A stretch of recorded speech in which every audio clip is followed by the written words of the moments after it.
Look at my face in the mirror, and I wonder what I see. I'm just a traveling soldier, and I'll be all I can be. But right now, I just wanna be free. அனைவருக்கும் வணக்கம். இது ராயபுர times News channel வழங்கும் நம்மூர் நாயகன். இந்த நிகழ்ச்சியில் சிறப்பு விருந்தினர் நம்முடைய திரு பிபி பாஸ்கரன் அவர்கள் சின்னப்பா குத்து சண்டை பயிற்சியாளருடன் ஒரு நேர்காணல். வணக்கம். Look at my face in the mirror, and I wonder what I see. I'm just a traveling soldier, and I'll be all I can be. But right now, குத்து சண்டை பயிற்சி எந்த அளவுக்கு ஒரு மனித வாழ்க்கையில் முக்கியத்துவம் வாய்ந்ததுன்னு சொல்ல முடியுமா? 100% ரொம்ப தேவையான ஒரு பயிற்சி குத்துச்சண்டை. அதுவும் மெயினாக பார்த்திங்கன்னா இன்றைக்கி பெண்களுக்கு ரொம்ப பாதுகாப்பான ஒரு பயிற்சி இந்த குத்துச்சண்டை. இனிமேல் வர காலகட்டத்திலும் இந்த பாக்ஸிங் அப்படின்றத தவிர்த்து நிறைய தற்காப்பு கலைகளை அவங்க கற்றுக்கணும். முக்கியமாக பெண்கள் ரொம்ப கற்றுக்கணும். ஏன்னா அவங்க தான் எதிர்த்து நின்று சமாளிக்கக்கூடிய இடத்துல அவங்க தான் இருக்காங்க. சார், இந்த பாக்ஸிங் பயிற்சி எந்த வயசுலேருந்து ஆண் பெண் இருப்பாளர் கற்றுக்கலாம்? இல்லை, இது வயசு வரம்போல் ஒன்றுமே இல்லை சார். இதில் அவங்க எனக்கு தெரிஞ்சு பார்த்திங்கன்னா ஒரு நபர் 4 வயசுலேருந்தே அவங்க கற்றுக்கலாம். 4 வயசு சிறுவராக இருக்கும் போதே அவங்க கற்றுக்கலாம். ஒரு சில பேருக்கு அந்த மைண்ட் செட்டு வராது, அந்த யோசனைகள் வராது. நம்ம உடம்பை நம்ம கட்டுக்கோப்பாக வச்சுக்கணும், நம்மளுடைய அந்த பயிற்சியை நம்ம எடுத்து நம்ம தற்காப்பை நம்ம கற்றுக்கணும் அப்படின்றது அவங்களுக்கு தோணாது. ஸோ அவங்க எப்போ விருப்பப்படுறாங்களோ பண்ணலாம். இது வயசு வரம்பெல்லாம் ஒன்றுமே கிடையாது. இதில் இந்த பயிற்சிக்கு உடலுடைய வலிமை மட்டும் போதுமா, இல்லை மன வலிமையும் இதுக்கு தேவைப்படுமா? இல்லை, கட்டாயமாக ரெண்டுமே தேவைப்படுற ஒரு விஷயந்தாங்க. குத்துச்சண்டை அப்படின்னும் போது எல்லா கலைகளையோடு இது நம்ம பாக்ஸிங்கை நம்ம ஒப்பிட்டு பேச முடியாது. ஏன்னா எல்லா கலைகளுக்கும் ஒரு இடம் இருக்குது. ஸோ அது எல்லாமே எடுத்துன்னு எல்லாரோட மிங்கிள் பண்ண முடியாது. ஸோ குத்துச்சண்டைக்குன்றது என்ன சொல்கிறது, உண்மையிலே அதுக்கு ஒரு ரொம்ப பவரான ஒரு பயிற்சி குத்துச்சண்டையெல்லாம். ஒரு அடி கரெக்டாக பாக்ஸிங் கற்றுக்கிற அந்த பயிற்சி கற்றுக்கிற அவங்களுக்கு மட்டும்தான் தெரியும் எங்கே அடித்தா அவங்க காப்பாற்றிக்கலாம். அதை தவிர்த்து அவங்க கூட வர்றவங்களையும் காப்பாற்றலாம் பாக்ஸிங்கை பொறுத்த வரைக்கும். உடல் ரீதியாக சில விஷயங்கள் பார்த்திங்கன்னா இப்போ பயிற்சி எடுக்கும்போது நமக்கு நம்ம முகத்தில் அடிபட்டு அதில் நம்ம கேர்னஸ் ஆகாததுக்கெல்லாம் ஒரு பயிற்சி அது இருக்குதுன்னு சொல்கிறாங்க. அது உண்மையிலே உண்மையாக சார்? அது இல்லை சார், அதெல்லாம் ஒன்றுமே இல்லை. எல்லாருமே பயம் காட்டுறது தான் சார். பாக்ஸிங் அப்படின்னா வந்தாக்கா மூக்கை உடச்சிருவாங்க, ஷோல்டரு உடச்சிருவாங்க, ரொம்ப கஷ்டமாக இருக்கும், அடித்து தான் கற்றுக் கொடுப்பாங்க. அதெல்லாம் ஒன்றுமே கிடையாது. ரியாலிட்டியாக நடக்கக்கூடிய ஒரு விஷயங்கள், தன்னை பாதுகாக்க ஒரு மிகப்பெரிய ஒரு பயிற்சி குத்துச்சண்டை பயிற்சி தான். ஸோ இதில் யாரும் மூக்கெல்லாம் உடைக்கலாம் மாட்டாங்க, அவங்கள அடிச்செல்லாம் சொல்லி தர மாட்டாங்க. சார், இப்போ ஒரு சிலர் பார்த்திங்கன்னா இன்றைக்கி யூடியூப் சேனல்லாம் பார்த்து பாக்ஸிங் கற்றுக்குறாங்க. ப்ரொஃபஷ்னல் பாக்ஸிங்க்கும் இந்த மாதிரி கற்றுக்கிற பாக்ஸிங்க்கும் என்ன டிஃப்ரென்ஸாக இருக்குது?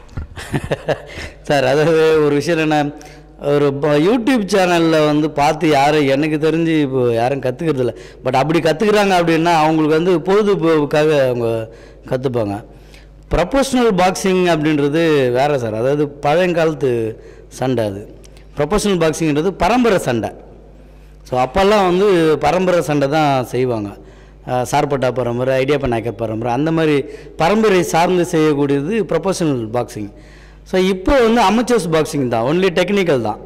ஸோ அவங்க ஸ்டேஜில் லைட்டாக ஒரு பிளட்டு வந்துட்டால் கூட உடனே டாக்டர்ஸ் நிற்க வச்சு செக் பண்ணிட்டு உன்னால் முடியுமா அப்படின்றதெல்லாம் தெளிவாக கேட்ட பிறகு, ஏன்னா அவங்களுடைய சேஃப் ரொம்ப முக்கியம்.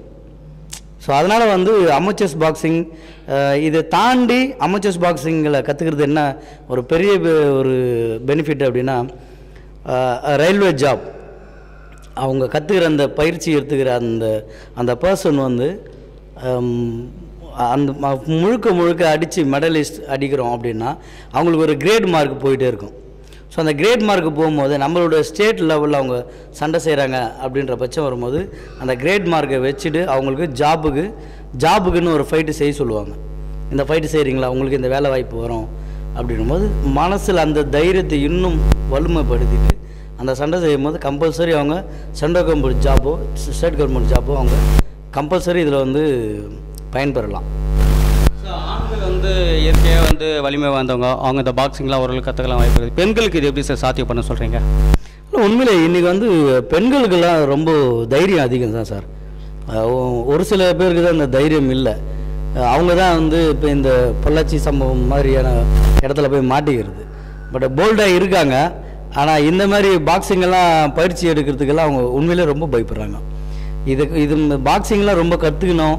எந்த கேம், அது கராட்டாவாக இருக்கட்டும், சிலம்பமாக இருக்கட்டும், இது எல்லாமே வந்து அவங்களோட உடல் ரீதியாக மன ரீதியாக வந்து ரொம்ப ரொம்ப வலிமை தரும்.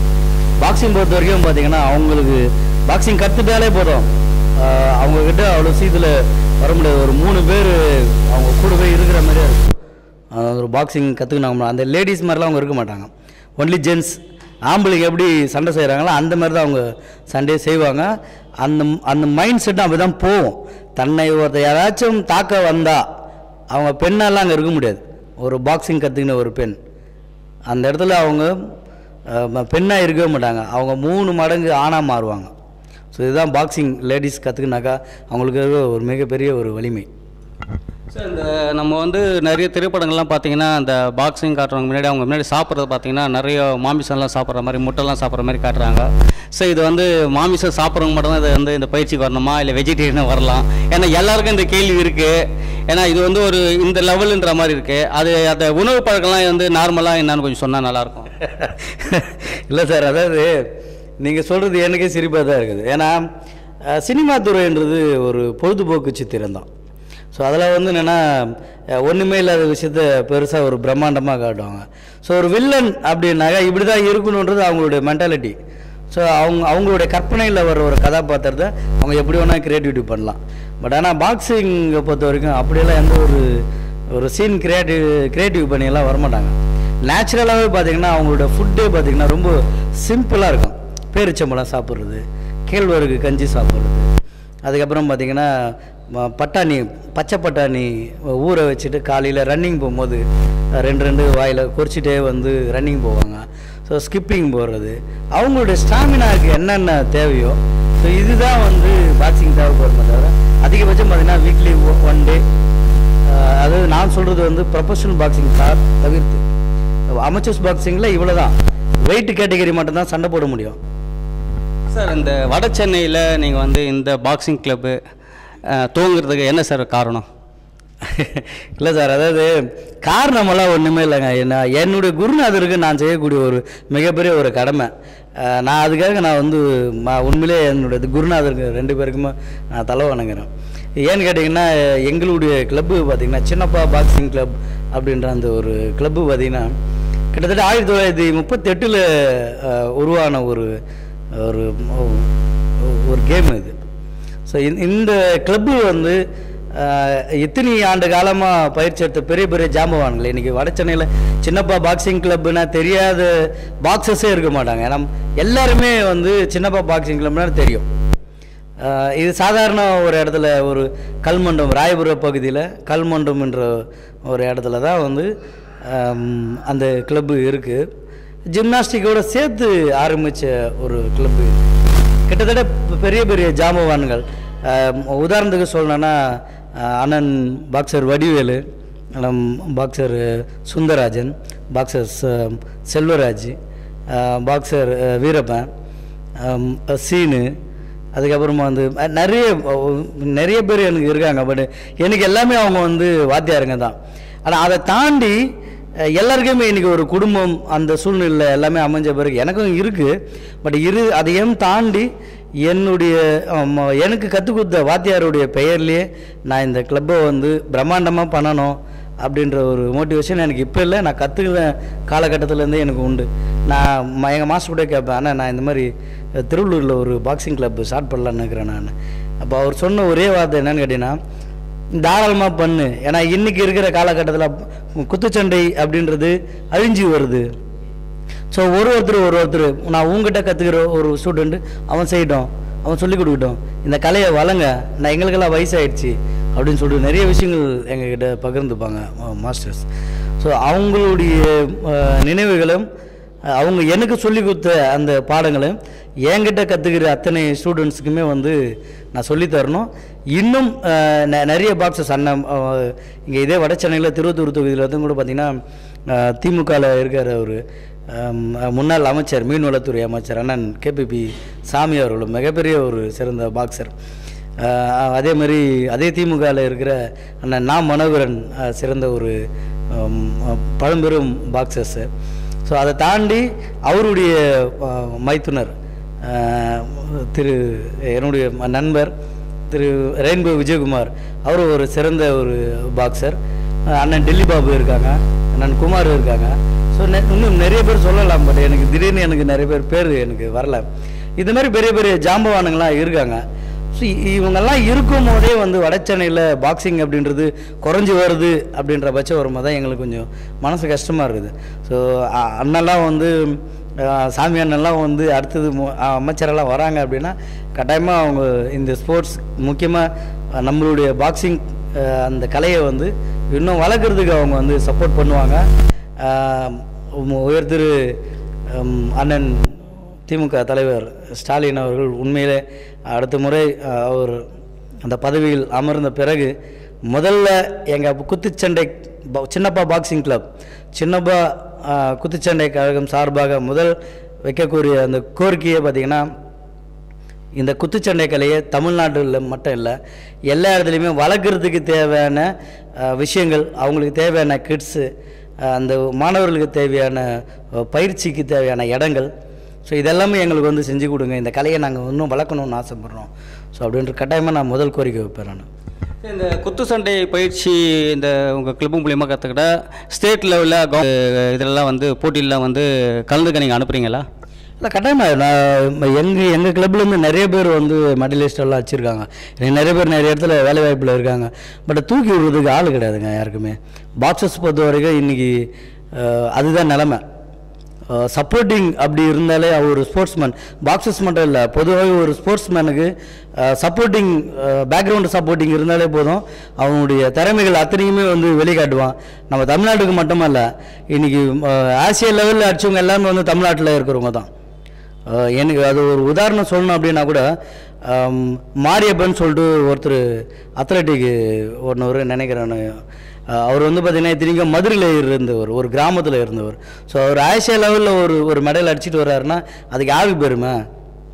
அதை தாண்டி திருவள்ளூர் மாவட்டத்தில் வந்து காக்கலூர்ன்ற ஒரு கிராமம் இருக்குது. அந்த இடத்துல பார்த்திங்கன்னா அன்புன்றவர் ஒருத்தர் வந்து வெயிட் லிஃப்டர். கிட்டத்தட்ட அவருடைய வாழ்க்கையை பார்த்திங்கன்னா ரொம்ப ரொம்ப என்ன சொல்கிறது, அவங்க வந்து ரொம்ப நள்ளி விட்டுருவாங்க. அவங்களுக்கு அந்த அளவுக்கு வசதியே கிடையாது. ஆனால் அவர் வந்து வெயிட் லிஃப்டிங்கில் வந்து பார்த்திங்கன்னா ஆசியா லெவலில் அடித்தது இல்லாமல் அப்போ வந்து டாக்டர் கலைஞர் வந்து அப்போது முதலமைச்சராக இருக்கார். அவருக்கு வந்து உடனே அவருக்கு பரிசு கொடுத்தாங்க. அது இல்லாமல் கவர்மெண்ட் சார்பாக ஒரு வீடு கொடுத்தாங்க. அதை தாண்டி திருவள்ளூர் மாவட்ட கலெக்டர் வந்து கூப்பிட்டு வச்சு அவங்களுக்கு வந்து பரிசுகள் கொடுத்தாங்க. ஸோ இது மாதிரி திறமையானவங்க இருக்காங்க. சப்போர்ட்டிங் பண்ணுறதுக்கு எனக்கு தெரிஞ்ச வரைக்கும் அரசாங்கம் இதுக்கு வந்து ரொம்ப முக்கியத்துவம் கொடுக்கணும். ஸ்போர்ட்ஸ்மேனுக்கு எத்தனை பேருக்கு வந்து அரசாங்கம் வந்து ஒரு முக்கியத்துவம் கொடுக்குதுன்றது தான் இப்போ நான் எங்களுக்கெல்லாம் கேள்விக்குறியாகவே இருக்குது. ஏன்னா அரசாங்கம் சப்போர்ட்டும் பண்ணாலே போதுங்க. ஒரு சாதாரணமாக ஒரு குடிசை வீட்டில் வாழ்கிற ஒரு ஸ்போர்ட்ஸ்மேன் கூட பார்த்திங்கன்னா நம்மளுடைய நாட்டுக்காக வந்து அவன் ஜெயிச்சு காட்டுவான். அந்த திறமைகள் தமிழ்நாட்டில் இருக்கிறவங்க அத்தனை பேருக்கு உண்டு. சார், உங்களுக்கு தெரிஞ்ச வட சென்னையிலேருந்து இந்த சினிமா துறைக்கு போன பிரபலங்கள் யாராவது ஸ்டண்ட் மாஸ்டர் யாராக இருக்காங்களா? சார், அதாவது நம்ம சும்மா எதுவும் பொய்யெல்லாம் சொல்கிறது கிடையாது. எனக்கு தெரிஞ்சு பார்த்திங்கன்னா வட சென்னையிலேருந்து போன அத்தனை ஸ்டண்ட் ஆக்டரும் இன்றைக்கி வந்து ஒரு பெரிய லீடர்ஸ், அத்தனை பேரும் பாக்ஸர் தான். நீங்கள் நம்ம உதாரணத்துக்கு சொல்லணுன்னா, நம்ம ஸ்டண்ட் மாஸ்டர் அண்ணன் சுப்பராயன் இருக்கார். ஸோ அவருக்கு முன்னாடி ரவின்னு சொல்லிட்டு ஒருத்தர், நம்ம ஆக்சுவலாக ஒரு ரவி அண்ணன் தான் வந்து அவர் நம்ம சுப்பராயனை வந்து இன்ட்ரடியூஸ் பண்ணுறாங்க. ஸோ அவங்க எல்லாமே ஒரு டீம். அந்த டீம் எல்லாமே பார்த்திங்கன்னா பாக்ஸர்ஸ் தான். அதை தாண்டி இப்போ வந்து பார்த்திங்கன்னா சமீபத்தில் பேர் எடுத்துக்கிறவங்க பொன்னம்பல அண்ணன், அதுக்கப்புறமா வந்து பார்த்திங்கன்னா மகாநதி சங்கர் அண்ணன், இப்போது சமீபத்தில் ரொம்ப ஃபேமஸாக இருக்கிறவர் வந்து நம்ம சாய் தீனா அண்ணன். அவர் விஜய் படம் அஜித் படம்லாம் இப்போ நிறைய பண்ணிகிட்டு இருக்காங்க.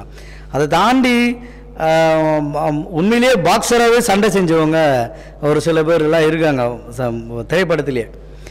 காதல் பரிசுன்ற ஒரு படம், அண்ணன் சொல்லக்கூடாது, அவர் ஆக்சுவலாக நான் பெரிய படம் தான் கூப்பிடணும். ஏன்னா எனக்கு அவர் ரிலேட்டிவ் பாக்ஸர் ஆறுமுகம் அப்படின்றவர் பெரிய ஜாம்பவான். அவருடைய பேரெல்லாம் கேட்டால் இன்றைக்கி தமிழ்நாட்டில் யாருக்கும் அவர் தெரியாதவங்களாம் யாருமே இருக்க மாட்டாங்க. ஸோ அந்த மாதிரியான ஒரு பெரிய ஜாம்பவான் அவர். பெரிய பெரிய சண்டை செஞ்சவங்க அவங்கெல்லாம். ஸோ அவங்கெல்லாம் வந்து பார்த்திங்கன்னா திரைப்படத்தில் நடித்தவங்க தான். காதல் பரிசில் ஃபஸ்ட்டு சண்டை கமலஹாசன் சண்டை செய்கிறவர் அவர் தான், பாக்ஸர் ஆறுமுகம் தான். அவர் சமீபத்தில் கூட ஒரு படம் நடித்தார், தண்ணியில் கண்டம் அப்படின்ற ஒரு படத்தில் அவர் தான் வில்லனாக நடிச்சிருப்பார். அது ஒரு கேரக்டர் கூட ஒரு மாதிரி காமெடி கலந்த ஒரு கேரக்டராக வரும். பணம் எப்போ தருவேன் அதுதான் அவருடைய டைலாகாக இருக்கும். ஸோ நல்லா பண்ணுவாங்க. அவங்க பையனும் இப்போ பாக்ஸர் தான், அவரும் இப்போ சினிஃபீல்டில் நடிக்கிறாங்க. நிறைய பேர் பாக்ஸர்ஸ் சார். நம்ம வட சென்னையிலேருந்து போனவங்க நிறைய பேர் ஸ்டண்ட் ஆக்டர்ஸ் தான் இன்றைக்கி முக்கால்வாசி பேர் பாக்ஸர்ஸ் சார். இன்றைக்கி பார்த்தீங்கன்னா எனக்கு வந்து பெண்களுக்கு வந்து பாலியல் வந்து கொடுமை வந்து ரொம்ப நடக்குது. இப்போ சமீப காலமாக பார்த்தீங்கன்னா பொள்ளாச்சியில் பார்த்தீங்கன்னா ஒரு நிறைய பெண்களுக்கு வந்து இந்த மாதிரி பாலியல் சீண்டல்கள் இருக்குது. இப்போ கூட சமீபத்தில் ஒரு 7 வயது மாணவி வந்து கற்பழித்து கொலை பண்ணியிருக்காங்க. இந்த மாதிரி ஒரு சூழ்நிலை வந்து இப்போ அதிகமாக தமிழ்நாட்டில் வந்துச்சு. அவங்களுக்கு இந்த உடல் ரீதியாக அவங்க மன ரீதியாக அவங்களுக்கு நீங்கள் என்ன ஒரு அறிவுரை சொல்கிறீங்க? அவங்க எப்படி பாதுகாப்பாக இருக்கணும்னு சொல்லிட்டு நீங்கள் வந்து இந்த பாக்ஸிங் கிளப் மூலிமா இல்லை அவங்க எப்படி அந்த இடத்துல ஃபேஸ் பண்ணுறதுக்கு எப்படி அவங்க ஃபேஸ் பண்ண முடியும் அப்படின்னு ஒரு பெண் வந்து ஒரு இடத்துல ஒரு 4 பேர்கிட்ட மாட்டிக்கினாங்கன்னா எப்படி அவங்க ஃபேஸ் பண்ண முடியும்ன்றதை நீங்கள் வந்து இந்த பேட்டி வாயிலாக சொன்னால் மக்கள் கொஞ்சம் பயனுள்ளதாக இருக்கும் சார். ஆக்சுவலாக வந்து ஒரு பெண் அப்படின்ற வந்து ஆணுக்கு நிகரானவள் தான். ஸோ பெண்ன்ற வந்து யாருக்கும் சளைத்தவள் கிடையாது. தப்புன்னு நினச்சா அங்கேயே தட்டி கேட்டுடணும் ஒன்று. இன்னொன்று, அந்த தட்டி கேட்குறதுக்கு தைரியம் இல்லாதனால்தான் எங்களை போன்ற பயிற்சியாளர்கள்லாம் பயிற்சிக்கு நீ பயிற்சி எடுத்துக்குங்க, பாக்ஸிங் தான் நீங்கள் பண்ணிக்கணும் அப்படின்றதுல ஒன்றும் இல்லை. கராட்டே பண்ணலாம், சிலம்பம் கற்றுக்கலாம். ஒரு பெண் தன்னை பாதுகாக்க ஒரு ஸ்போர்ட்ஸ் ஒரு கேம் அத்தனையுமே வந்து அவள் கற்றுக்கலாம், தப்பே இல்லை. அதேமாரி ஒரு பெண் வந்து ஒரு இடத்துல வந்து தற்காப்பு அவளை காப்பாற்றிக்கணும் அப்படின்ற பட்சம் வரும்போது நீங்கள் முதல்ல ஒரு தவறு நடக்கிற அந்த இடத்துக்கு போயிட்டு சரண்டர் ஆகுறீங்க அப்படின்னா, சரண்டர் ஆகுதுன்றது எனக்கு தெரிஞ்சு வேஸ்ட்டு. அதை எதிர்த்து நில்லுங்க, நெஞ்ச நிமிந்து நில்லுங்க, தட்டி கேளுங்க. தப்புன்னு நினச்சா அவனை அங்கேயே அடிங்க. உன்னை சீண்டணும்னு நினச்சா தொடணும்னு நினச்சா அவனை அங்கேயே அடிங்க. தப்பே கிடையாது. உங்களுக்காக நாங்கள் எல்லாருமே குரல் கொடுப்போம், தவறே கிடையாது. தன்னை காப்பாற்றிக்கொள்ள மன வலிமை ரொம்ப ரொம்ப முக்கியம். இன்றைக்கி அந்த மன வலிமை இல்லாதனால தான் பெண்கள் நிறைய இடத்துல போயிட்டு சீரழிஞ்சிடுறாங்க. ஸோ அந்த மன வலிமை கட்டாயமாக அவங்களுக்கு வேணும். தைரியமாக எல்லாத்தையுமே வந்து ஃபோக்கஸ் பண்ணுங்கள், தைரியமாக எல்லாத்தையுமே வந்து எதிர்கொள்ளுங்க. என்னால் முடியும், நான் இங்கேருந்து என்னால் காப்பாற்றிக்க முடியும்.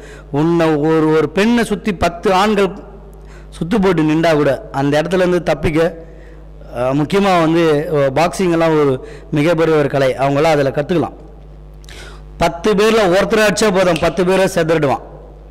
அந்த தைரியம் பாக்ஸர்ஸ் மட்டும்தான் இருக்கும். நிறைய பெண்கள் இன்றைக்கி வந்து பாக்ஸிங் கற்றுருக்காங்க.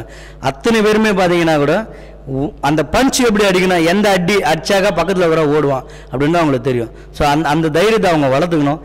பாக்ஸிங் மட்டும் இல்லை, எந்த ஒரு ஸ்போர்ட்ஸ் கேம்ஸ் வந்தாலும் அவங்க கட்டாயமாக அவங்க கற்றுக்கணும். அவங்க ஓகே சார், இவ்வளோ நேரம் இந்த நிகழ்ச்சியில் உங்களுடைய பிஸி ஷெடியூலை விட்டுட்டு எங்களுக்காக ஒரு நேயருக்காகவும் உங்களுடைய சிறப்பான பேட்டியை வந்து கொடுத்ததுக்கு ரொம்ப நன்றி. வணக்கம். சின்னப்பா குத்துச்சண்டை பயிற்சியாளர் திரு பிபி பாஸ்கரன் அவர்களுடன் நேர்காணல் நிகழ்ச்சி உங்களுக்கு மிகவும் பயனுள்ளதாக இருக்கும்னு நினைக்கிறேன். இது போன்ற வேறொரு நிகழ்ச்சி உங்களுடன் சந்திக்கும் வரை அன்புடன் உங்களுடன் விடைபெறுகிறது Raghu, Royapuram Times News channel. நன்றி, வணக்கம்.